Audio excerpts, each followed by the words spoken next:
다시 우리 예배 가운데 임재하시는 주님을 기쁨으로 찬양하기 원합니다.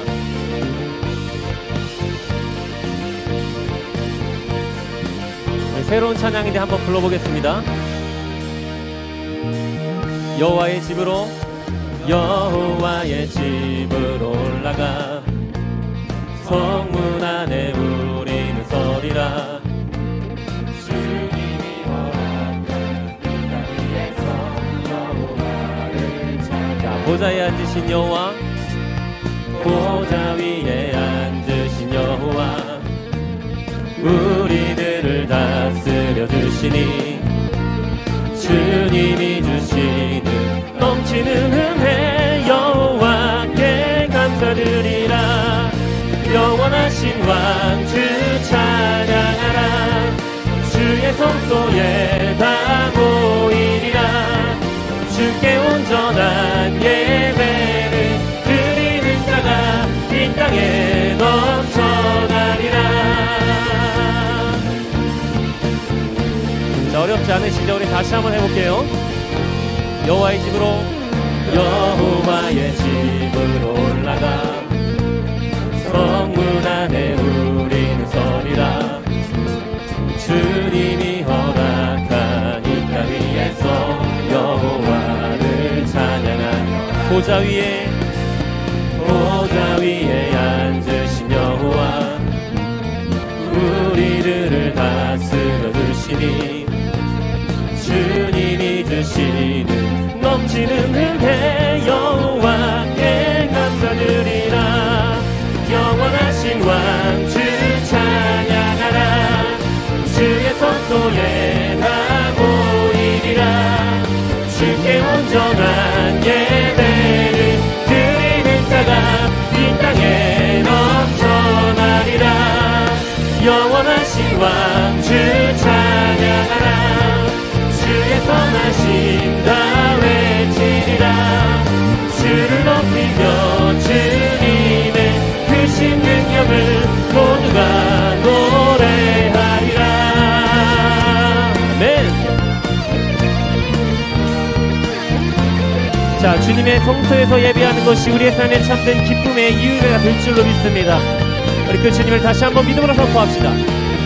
자, 영원하신 왕 주 찬양하라. 주의 성소에 다 모이리라. 주께 온전한 예배를 드리는 자가 이 땅에 넘쳐나리라.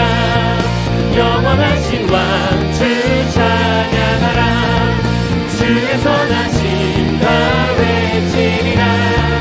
주를 높이며 주님의 크신 능력을 모두가 노래하리라. 다시 한번 영원하신 왕 주 찬양하라. 주의 성소에 다 모이리라. 주께 온전한 예배를 드리는 자가 이 땅에 영원하신 왕 찬양하라. 영원하신 왕 주 찬양하라. 주의 선하심 다 외치리라. 주를 높이며 주님의 크신 능력을 모두가 노래하리라. 네.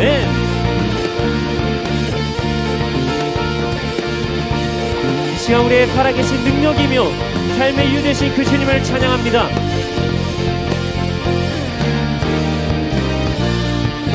우리 살아계신 주님께 감사의 말씀 올려드립니다. 우리와 날마다 동행하시는 그 주님을 예배합니다. 아멘.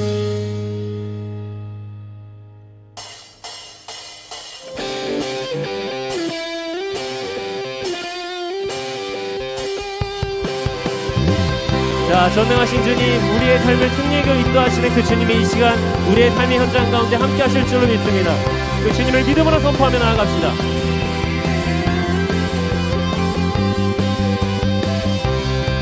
전능하신 하나님, 지금 함께 하시니 기쁨으로 주 찬양해.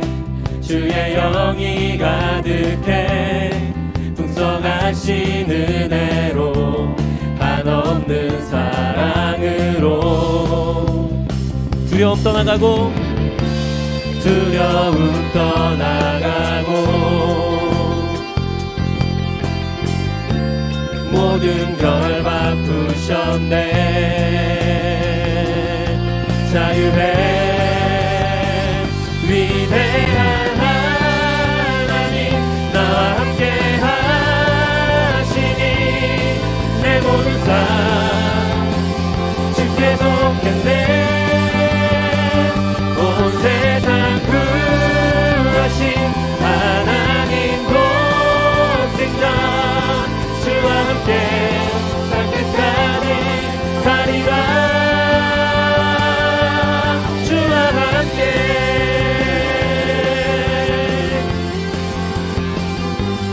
자, 날마다 주님 우리의 삶 가운데 함께 하실 줄로 믿습니다. 아멘. 우리 그 주님을 다시 한번 찬양할까요?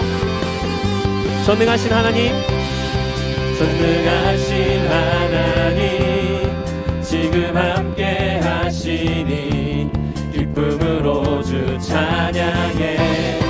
주의 영이 가득해 풍성하신 은혜로 한없는 사랑으로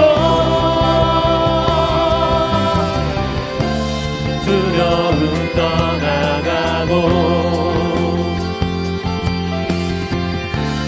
모든 걸 바꾸셨네. 자유해 위대한 하나님 나와 함께 하시니 내 모든 삶 주께 속했네. 온 세상 구하신 하나님 독생자 주와 함께 땅끝까지 가리라. 주와 함께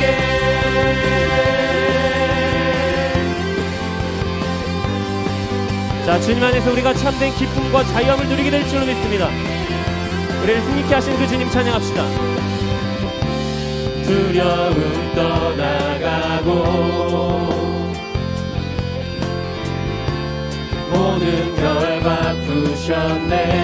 주와 함께 찬양해. 주와 함께 찬양해. 자, 주와 함께 선포해. 주와 함께 우리 그 자유함을 선포하며 나아갑시다. 자유해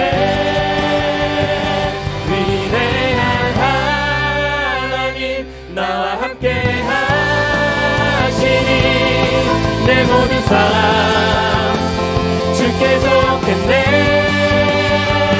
온 세상 구하신 하나님 독생자 주와 함께 땅끝까지 가리라. 다시 한번 위대한 하나님 나와 함께 하시니 자, 우리의 모든 삶이 주님께 속해 있음을 선포합니다. 네.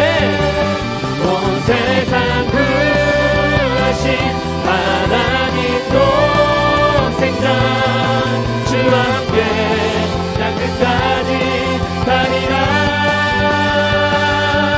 주와 함께 자, 우리 믿음으로 선포하며 나아갑시다. 주와 함께 자, 우리와 날마다 동행하시는 그 주님을 주와 함께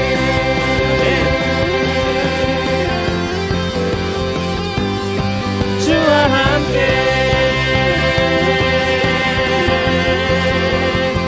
자, 우리와 날마다 동행하시는 그 주님을 찬양합시다. 주님, 그 주님을 신령과 진정으로 예배하며 나아갑니다. 아멘.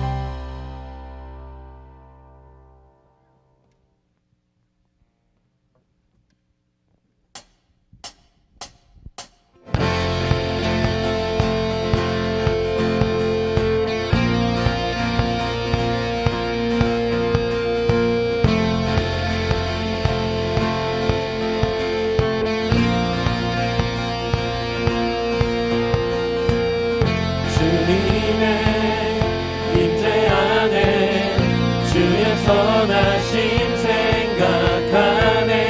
나 이제 잠잠히 주님을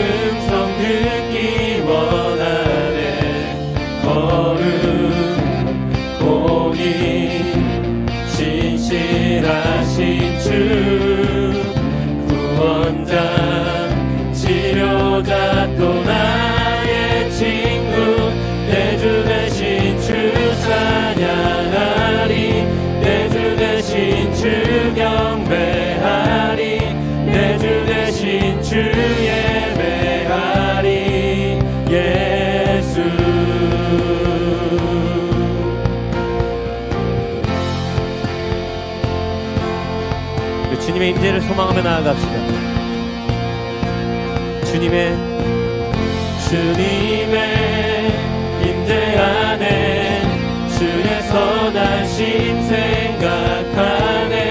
나 이제 잠잠히 주님 음성 듣기 원하네. 거룩 공의 진실하신 주 구원자 치료자 또 나의 친구 내 주 대신 주 찬양하리. 내 주 대신 주 경배하리. 내 주 대신 주 예배하리. 예수 내 주 대신 주 찬양하리. 내 주 대신 주 경배하리. 내 주 대신 주 예배하리. 예수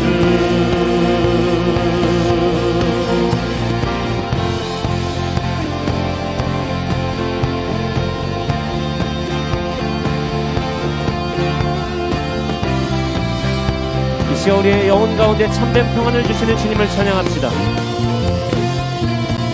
내 영혼에 주의 약속 주의 사랑 영원해. 내 영혼에 주의 약속 주의 사랑 영원해. 다시 한번 내 영혼에 주의 약속 주의 사랑 영원해. 내 주 대신 주 찬양하리. 내 주 대신 주 경배하리. 내 주 대신 주 예배하리. 예수 내 주 대신 주 찬양하리. 내 주 대신 주 경배하리. 내 주 대신 주 예배하리. 다시 한번 믿음으로 선포하며 나아갑시다. 내 주 대신 주 찬양하리. 내 주 대신 주 경배하리. 내 주 대신 주 예배하리. 우리 다시 한번 내 주 대신 주 찬양하리. 내 주 대신 주 경배하리. 내 주 대신 주 예배하리. 예수 내 주 대신 주 찬양하리. 내 주 대신 주 경배하리. 내 주 대신 주 예배하리. 예수 내 주 대신 주 찬양하리. 내 주 대신 주 경배하리. 내 주 대신 주 예배하리. 예수 다시 한번 고백합시다. 내 주 대신 주 찬양하리. 내 주 대신 주 경배하리. 내 주 대신 주 예배하리. 예수 다시 한번 내 주 대신 주 찬양하리. 내 주 대신 주 경배하리. 내 주 대신 주 예배하리. 우리 마지막으로 예배의 주인공 되신 그 주님을 찬양할까요? 내 주 대신 주 찬양하리. 내 주 대신 주 경배하리. 주 대신 주의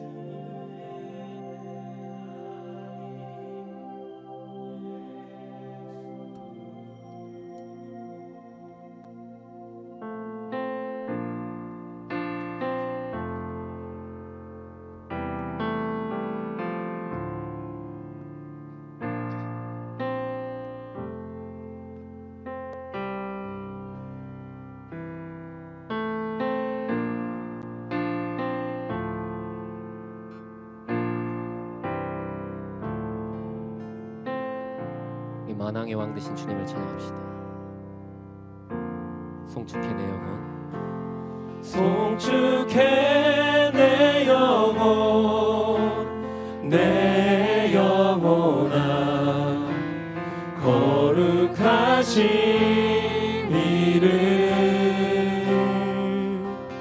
이전에 없었던 노래로 나 주님을 경배해.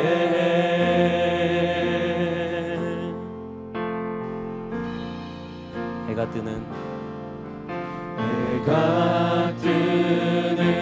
새 아침 밝았네. 이제 다시 주님 찬양. 무슨 일이나 어떤 일이 내게 놓여도 저녁이 올 때 나는 노래해. 다 함께 찬양합시다. 송축해 내 영혼, 송축해 내 영혼, 내 영혼아, 거룩하신 이름, 이전에 없었던 노래로 나 주님을 경배해.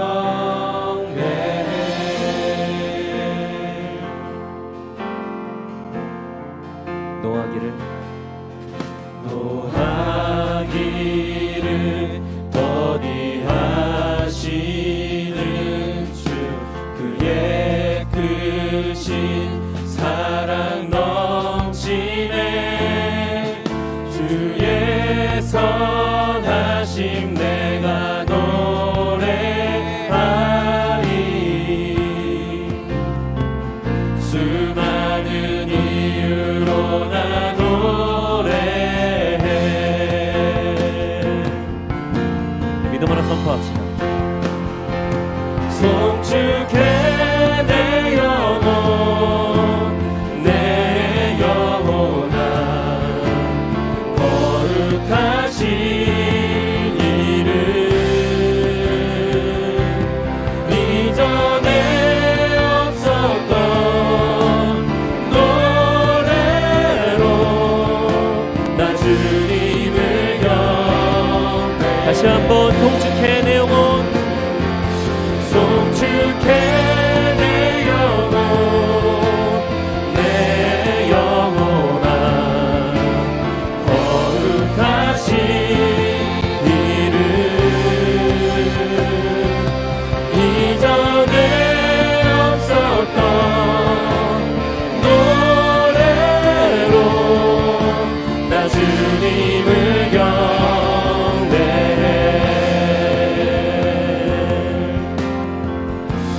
곧 그날에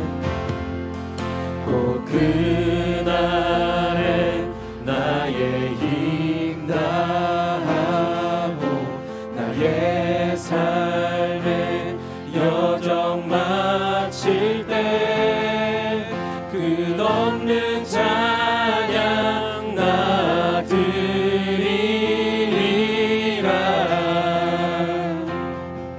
수많은 세월 지나 영원히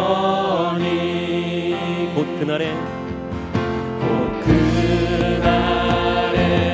나의 힘 다하고 나의 삶의 여정 마칠 때 끝없는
신령과 진정으로 고백합시다. 송축해 송축해 내 영혼 내 영혼아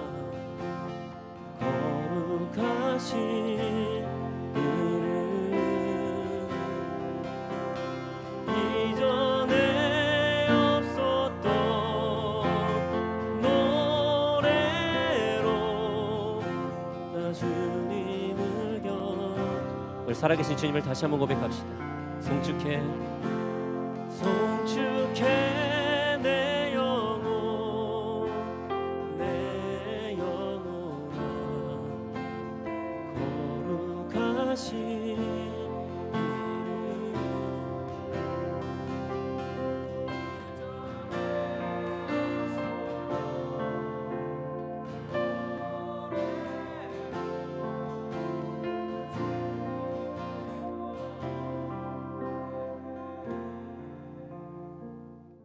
오늘 함께 나누실 말씀 찾아볼 텐데요. 느헤미야 13장 23절에서 31절까지 말씀 보도록 하겠습니다.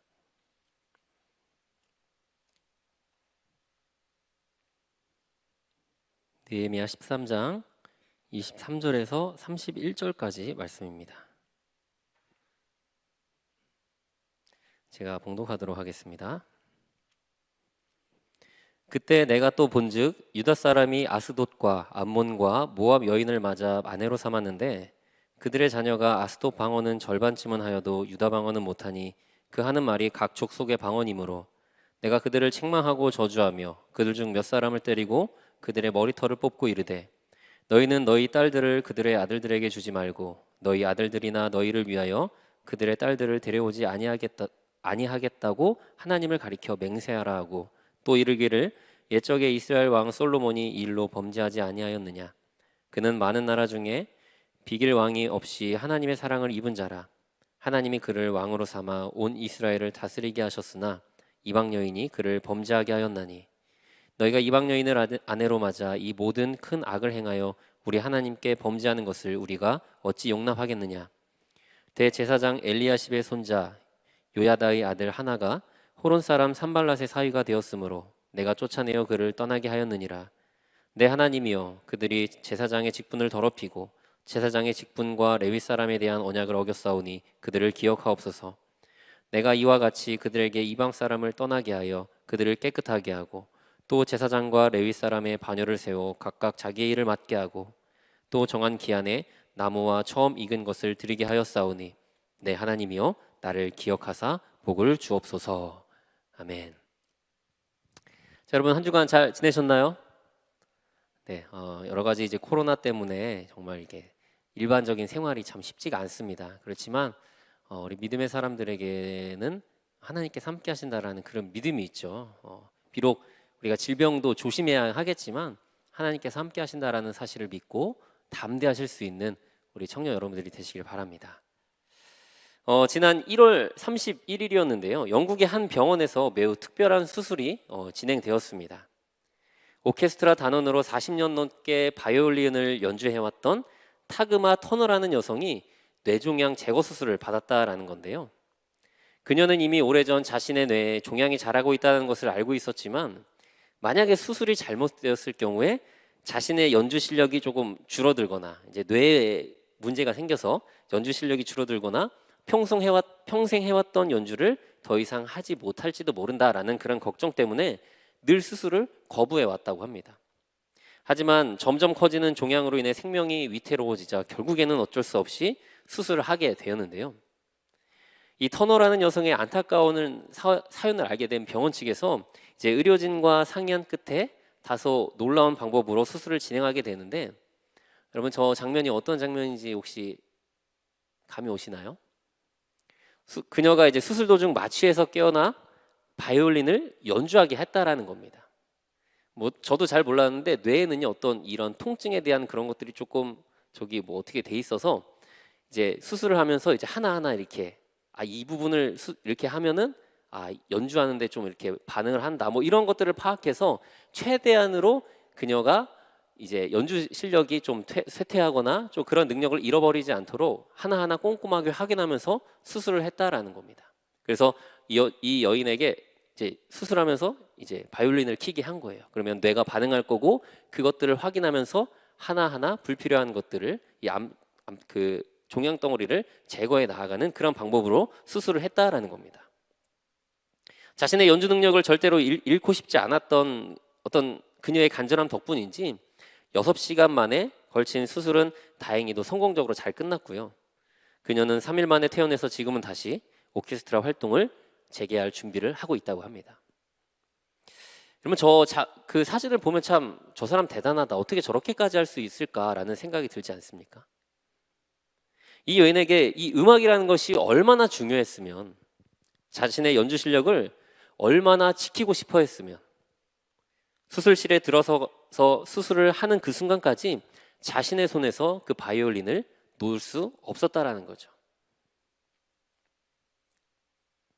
그런데 생각해보면 우리에게도 이 여성처럼 내 목숨만큼이나 절대로 잃어버리고 싶지 않는 것들, 반드시 지켜내고 싶어 하는 것들이 우리에게도 존재하지 않습니까?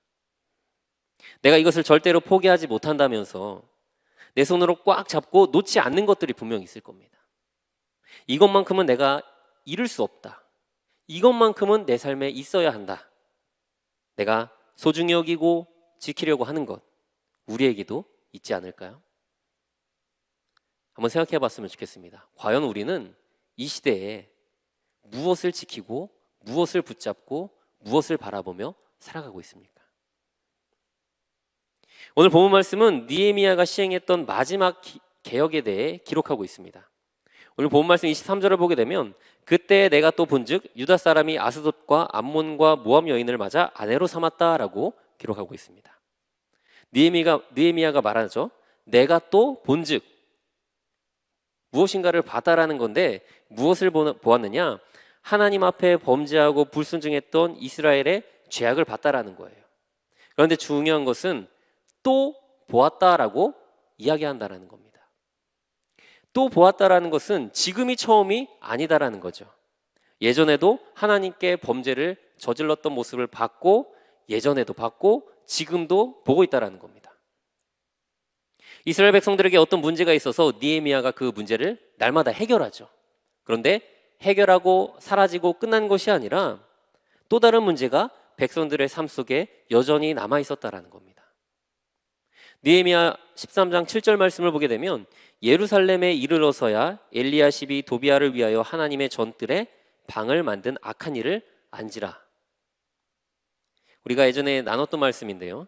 느헤미야가 12년 동안 유다 총독으로 있으면서 예루살렘 성벽 재건과 영적인 부흥을 통해 무너진 나라를 회복시키고 난 이후에 약 1년 정도 자리를 비우게 됩니다.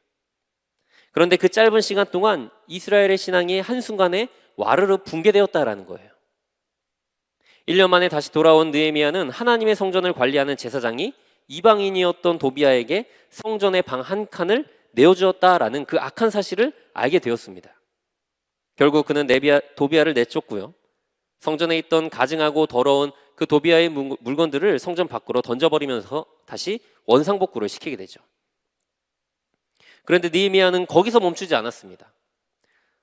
느헤미야 13장 10절 말씀에 내가 또 알아본즉 레위 사람들이 받을 몫을 주지 아니하였으므로 그 직무를 행하는 레위 사람들과 노래하는 자들이 각각 자기 밭으로 도망했다. 느헤미야가 다시 알아본 겁니다.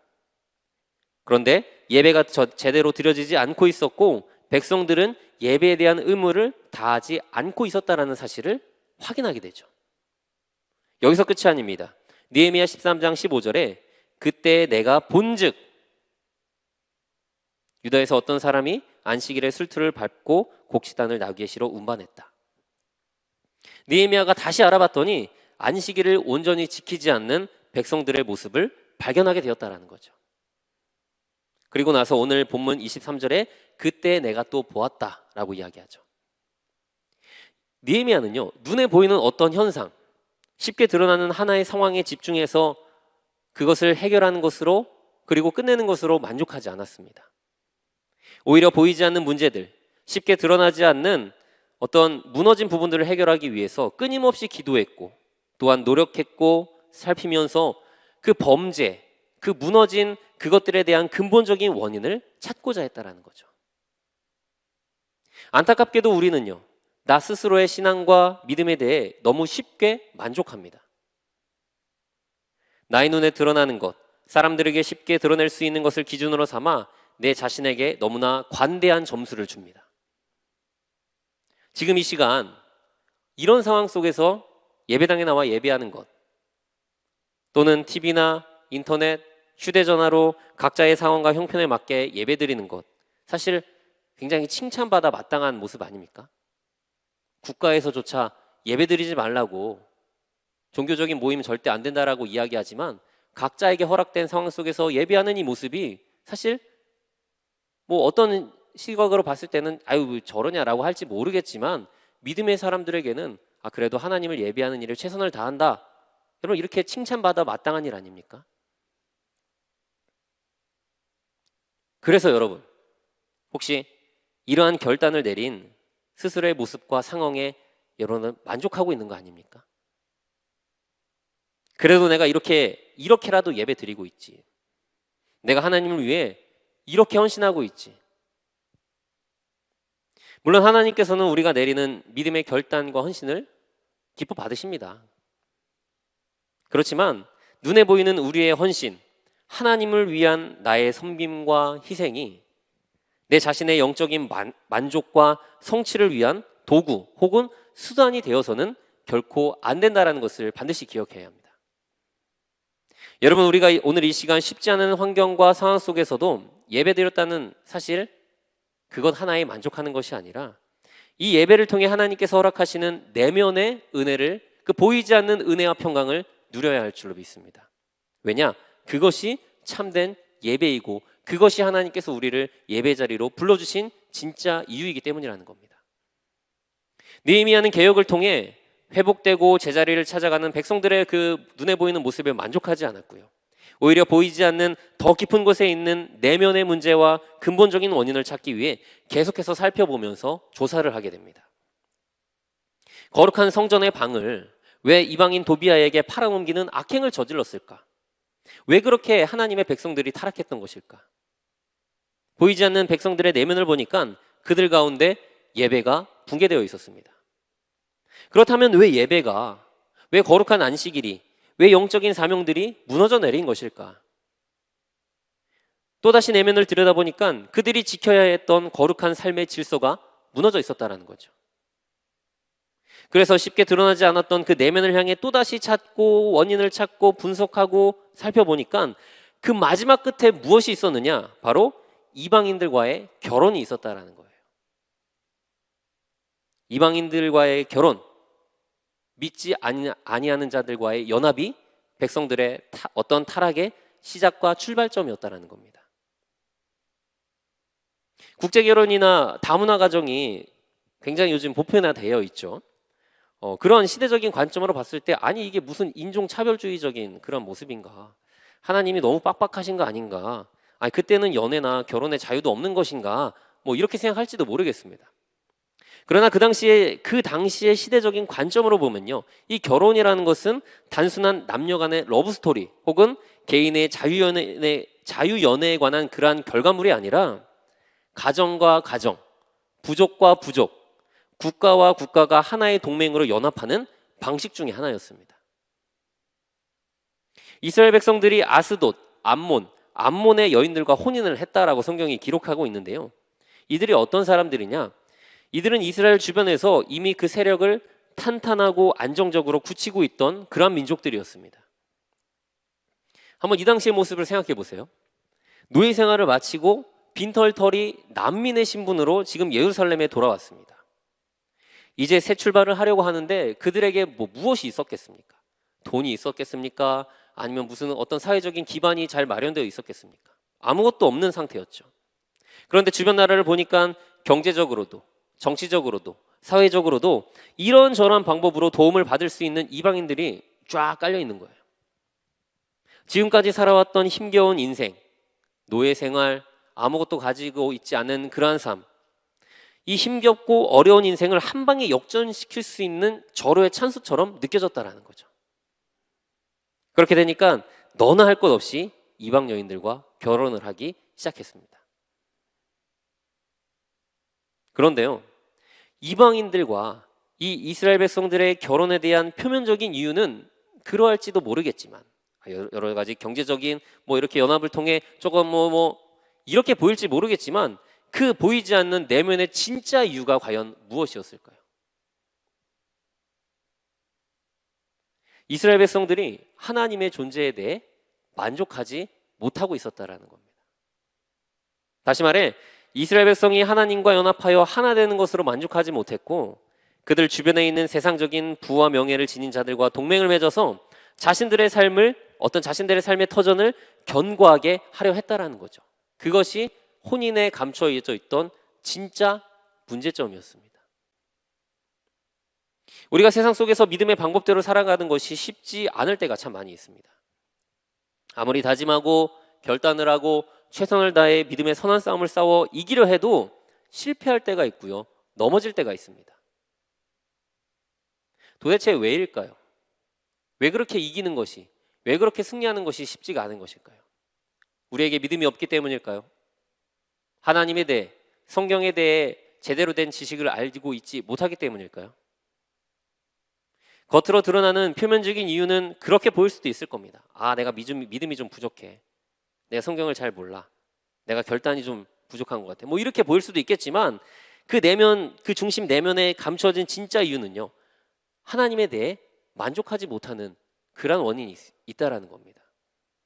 하나님께서 우리와 함께 하시겠다고, 우리를 지키시고 인도하시고 보호하시겠다고 아무리 약속을 하셨다 한들 내가 그 사실 한 가지만으로는 만족할 수가 없기 때문에 하나님의 자리에 다른 것을 두려 하고요, 믿음의 방법보다는 세상의 방법을 좋아하고 하나님의 인도하심보다 세상과 손잡고 그것으로 내 삶을 세워 나아가려고 한다라는 겁니다.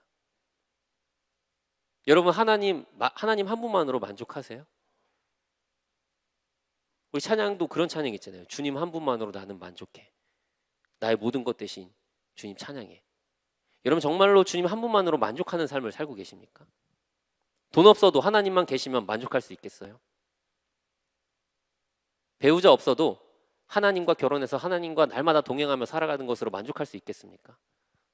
좋은 집이 없고 남들이 부러워할 만한 어떠한 세상의 것이 없다 한들 하나님 한 분만으로 정말 만족하실 수 있으세요? 결코 쉽지만은 않은 일일 겁니다. 우리의 영적인 실패, 불순종과 범죄의 가장 근본적인 원인은 바로 불만족에 있습니다. 하나님께서는 출애굽 시대에 광야 생활을 하던 백성들에게 매일 아침 만나를 내려주시죠. 그런데 하나님께서 양식을 주실 때 한 가지 굉장히 이상한 규칙을 정하시는데, 쌓아두지 말고 하루치 분량만 먹어야 된다는 겁니다. 출애굽기 16장 16절 말씀에 여호와께서 이같이 명령하시기를 너희 각 사람은 먹을 만큼만 이것을 둘지니, 16장 19절에 모세가 그들에게 이르기를 아무든지 아침까지 그것을 남겨두지 말라. 광야 생활하는 데 있어서 다양한 문제가 있었겠지만 또 여러 가지 해결해야 되는 그런 것들이 있었겠지만 그 중에서도 가장 중요하고 시급한 것은요, 먹는 문제입니다. 먹는 문제. 언제 어디서 적들이 공격할지 모르고요, 언제 식량이 떨어질지도 모르고 언제 어디서 어떤 일이 벌어질지도 모르는 굉장히 불안정적이고 위험한 상황 속에서 이 이스라엘 백성들에게 필요했던 것은요, 불안감, 초조함에서 벗어나 조금이라도 안정적인 생활을 하는 것이었습니다. 이를 뒷받침하기 위해 최우선적으로 전제되어야 하는 것이 무엇이냐? 바로 식량 비축이었는데 하나님은 그것을 용납하지 않으셨다라는 거죠. 출애굽기 16장 4절 말씀을 보게 되면 여호와께서 모세에게 이르시되 보라, 내가 너희를 위하여 하늘에서 양식을 비같이 내리리니 백성이 나가서 일용할 것을 날마다 거둘 것이라. 이같이 하여 그들이 내 율법을 준행하나 아니하나 내가 시험하리라.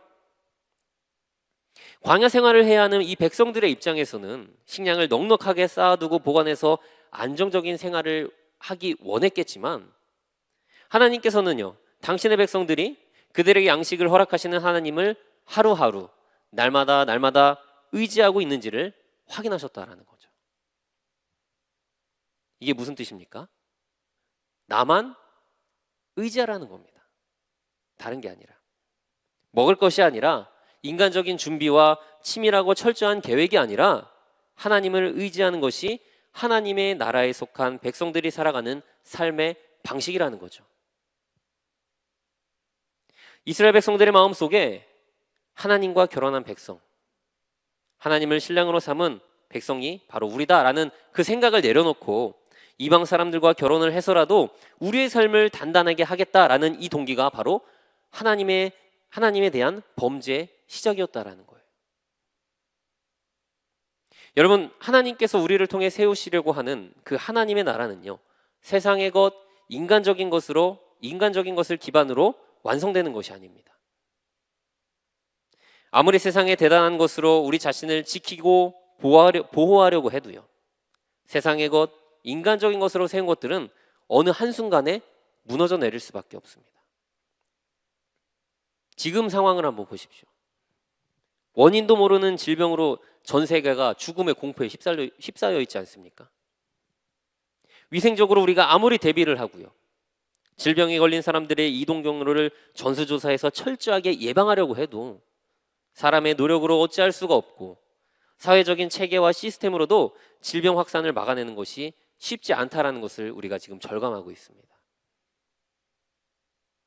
우리는 내가 어찌할 수 없고 감당하기 힘든 여러 가지 고난과 시련의 시간들을 겪으면서 한 가지 사실을 깨닫게 되는데, 그것이 무엇이느냐? 우리를 구원하시고 지키실 분은 오직 하나님 한 분밖에 없다라는 겁니다.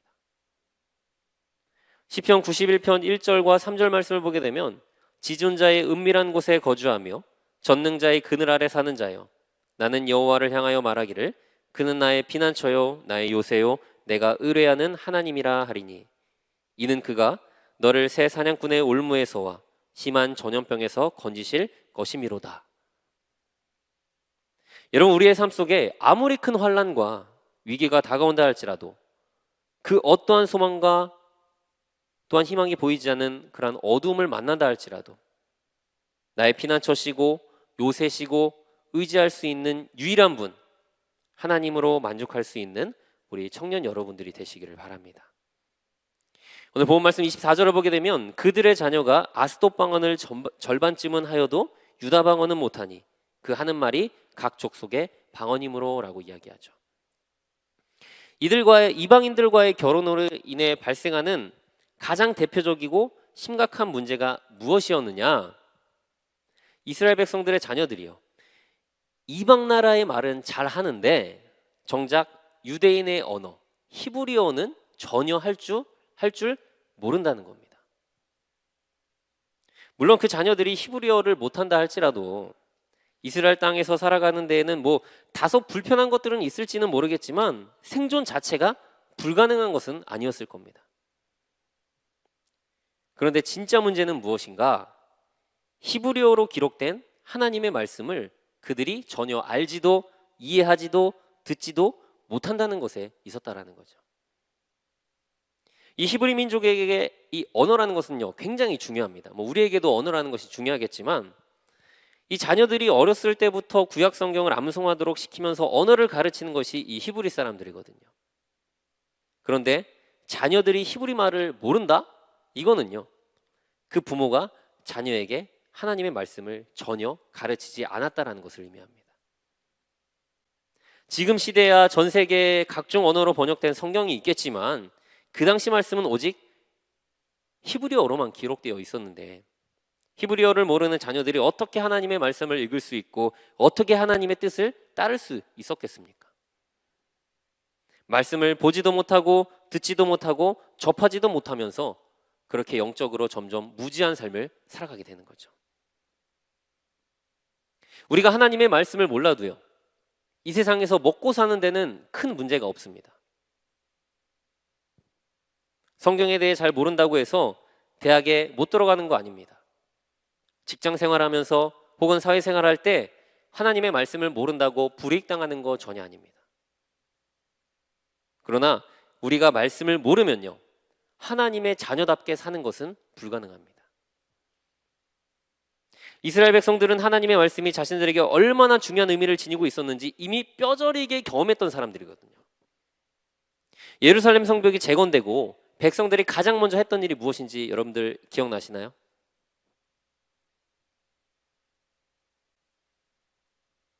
기억나시나요? 라는 질문 자체가 굉장히 무의미한 표정으로 여러분 저를 바라보시는데, 이미 말씀을 통해 나눴죠. 백성들이 성벽 재건을 마치고 학사 에스라에게 무엇 하나를 요청합니다. 무엇을 요청했죠? 하나님의 율법을 읽어달라는 것을 요청하게 됩니다. 그리고 그 백성들이 다 광장에 모여 하나님의 말씀을 듣고 그 말씀을 통해 회개를 하고 눈물을 흘리면서 영적인 회개와 각성 운동이 딱 시작되게 되었다라는 것. 네, 저만 기억하겠습니다. 그런데 그랬던 사람들, 말씀을 통해 그들의 삶을 새롭게 세워나갔고, 말씀을 통해 하나님의 은혜를 경험했고, 말씀을 통해 새로운 삶을 시작했던 그 하나님의 백성들이 이방인들과 결혼하면서 말씀이 기록된 히브리 언어를 잃어버리게 되었고요. 그렇게 되다 보니 하나님의 말씀을 통해 누릴 수 있는 그 놀라운 은혜와 축복을 그들의 삶 속에서 점차 사라지고 잊어버리게 되었다는 겁니다. 히브리 민족에게 하나님의 말씀은요, 단순한 이렇게 살아야 된다, 믿음의 자녀들은 이렇게 해야 한다, 어떤 삶의 규범이 아니라 하나님과 백성들 사이의 그 언약의 축복이었고요, 약속의 축복이었고, 그들이 누구인지를 나타내고 증명하는 스스로의 존재의 근원이자 뿌리와 같습니다. 이 말씀이 있기 때문에 그들이 존재하는 것이고요, 하나님의 말씀이 있기 때문에 그들이 지금까지 살아올 수 있었던 거죠. 그런데 말씀을 잃어버렸다? 그들 스스로의 존재를 잃어버린 것과 같습니다. 말씀을 알지 못한다? 그들 스스로 살아가야 하는 이유를 전혀 모르고 있는 겁니다. 이방인들과의 결혼을 통해 이스라엘 공동체에 우상이 들어왔고요, 이방인들과의 동맹 때문에 이방 문화, 이방 언어가 들어와서 결국 그들이 누구인지를 증명하는 하나님의 말씀이 사라지게 됩니다. 우리가 세상의 다양한 방식과 여러 가지 문화들, 또한 여러 가지 생활적인 그런 방식 속에서 그것들을 수용하면서 살아가겠지만, 여러분 하나님의 자녀로 살기 원한다면요, 절대로 말씀을 잃어버려서는 안 됩니다. 모이기 힘들지? 국가에서도 모이지 말라 그러지. 물론 그 국가의 지침에 함께 동참하고 따를 필요는 있겠지만, 여러분의 신앙, 여러분의 믿음, 여러분의 삶에서의 그 말씀이 결코 잃어버리게 되지 않게 되기를 간절히 축원드립니다. 상황에 만족하지 마세요. 상황에 타협하지 마십시오. 끊임없이 하나님의 말씀을 묵상하고, 비록 이곳에서 함께 모이고 함께 나누지는 못한다 할지라도 여러분의 삶의 현장 속에서 하나님의 말씀을 끊임없이 대하고 끊임없이 접하고 그 하나님의 뜻을 끊임없이 깨닫기 위해 노력하시는 우리 청년 여러분 되시길 바랍니다. 히브리서 4장 12절 말씀에 하나님의 말씀은 살아있고 활력이 있어 좌우에 날선 어떤 검보다도 예리하여 혼과 영과 및 관절과 골수를 찔러 쪼개기까지 하며 또 마음의 생각과 뜻을 판단한다 라고 기록되어 있습니다. 하나님의 말씀은요, 혼란스럽고 어지러운 세상 속에 살아가는 우리가 영적으로 호흡할 수 있는 생명력이 됩니다. 또한 무엇을 따르고 의지하며 살아가는 존재인지 우리의 정체성이 기록되어 있는 책이 바로 이 성경 말씀입니다. 우리가 작년 7월부터 총 21차례에 걸쳐서 함께 나누었던 이 느헤미야 말씀을 오늘 드디어 마무리하게 됩니다. 느헤미야에 기록된 모든 상황 속에는요, 그가 추구했던 이스라엘의 회복에 대한 핵심적인 사상들이 담겨져 있습니다. 표현은 방법, 그 성경 말씀이 기록한 여러 가지 사건의 내용들은 다를지라도 느헤미야가 항상 하나님의 사역을 하면서 가장 먼저 중요하게 여겼던 한 가지 사상이 있는데, 그 핵심 사상이 무엇일까요? 느헤미야 말씀 전하면서 항상 얘기했던 한 가지 단어가 있습니다. 세 글자.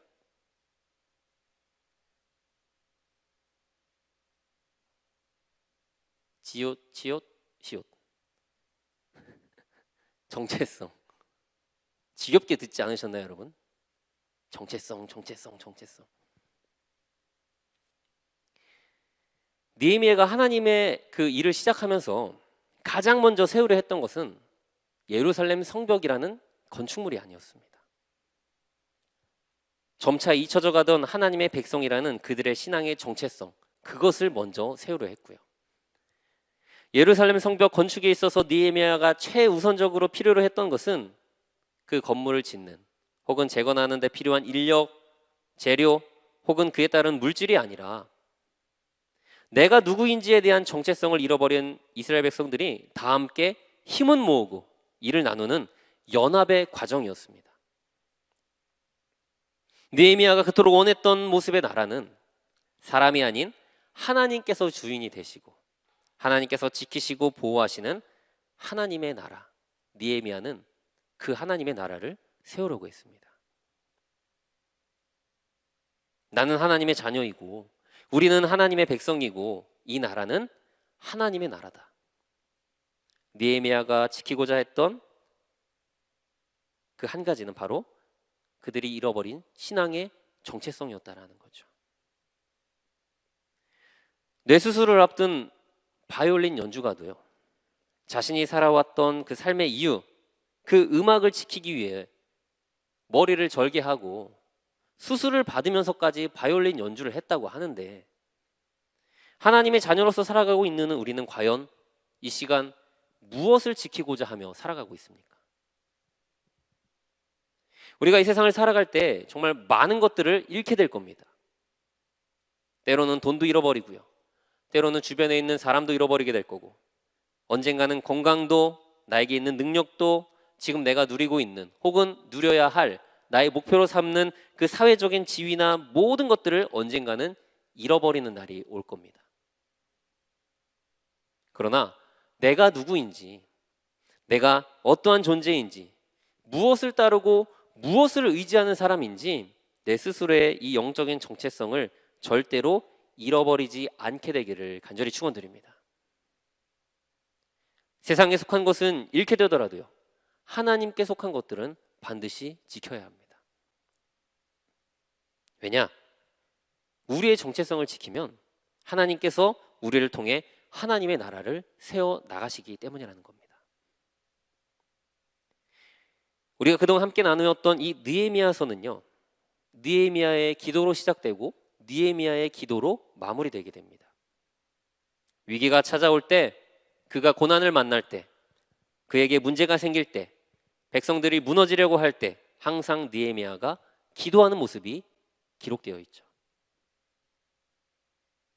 이것은요, 그가 본래부터 담대했고 믿음이 견고했기 때문이 아니라, 그렇기 때문에 하나님의 사명을 감당했던 것이 아니라, 기도하며 하나님을 의지했기 때문에 결국에는 승리할 수 있었다라는 것을 이야기합니다. 우리도 마찬가지일 겁니다. 우리에게도요, 부족함이 있고 실수도 있고 연약한 믿음도 존재하지만, 그렇게 연약한 우리가 하나님을 바라보고 의지한다면 전능하신 하나님의 능력이 곧 나의 능력으로 임하게 되는 것이고요, 세상에 존재하는 것을 통해 세상의 나라를 세워나가는 것이 아니라 하나님의 임재로 말미암아 내가 살아가는 삶의 현장을 주님의 나라로 세워나가는 승리자의 삶을 살게 된다는 겁니다. 우리 사랑하는 대형교회 청년 여러분들, 느헤미야 시대에 무너져 있던 그 예루살렘 성벽이 재건되고 백성들의 삶의 회복과 개혁이 일어났듯이, 이 시대를 살아가는 우리의 삶 속에서도 무너진 것들에 대한 재건과 회복이 필요합니다. 여러분들이 소망하는 회복은 과연 무엇인가요? 무엇에 대한 변화를 기대하고 살아가고 계십니까?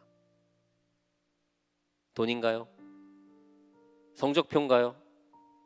취업인가요? 배우자인가요? 직장, 자동차, 집, 외모, 여러분은 무엇에 대한 회복과 무엇에 대한 변화를 기대하며 무엇을 놓치지 않기 위해 무엇을 지키려고 살아가고 있습니까?